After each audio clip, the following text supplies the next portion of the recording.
энэ цэцэрлэгийн багш нарын хүүхдийг зоддог, зөгтөг ингээ хүчрхийлдэг асуудал бүр арай хэтэрхий байна. За сүүлд хэд одоо энэ нийслэлийн 93 дахь цэцэрлэгийн багш хүүхдийг чирээд энэ камергүй газар руу албаар оруулж агаад энэ 0 руу оруулж байгаа хүүхдийг зодод зөксөн байгаа.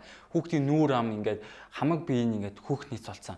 За тэгээ энийг ээж аав нь ингээ камераар харж мэдчихээд цэцэрлэгтэн дээр багш нь хэлэхээр юу гэж нэхэр за хүүхдүүд хоорондоо тоглож байгаа юм болсон байгаа сайн мэдэхгүй байна гэж хариулж байгаа.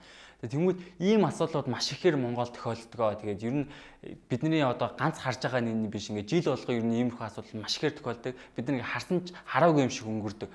Тэгээд гол асуудал нь хинд байгаа юм бэ, юунд байгаа юм бэ гэхээр боловсролын салбарт байгаа. Жишээ нь хэд өнөөдөр 2023 оны цэцэрлэгийн багш нарын босго оноог 400 оноо болгосон. Тэгэхээр бид нар яг ямар хүмүүсийг цэцэрлэгийн багш нараар сургаад хүүхдээ өгж явуулаад байгаа юм бэ?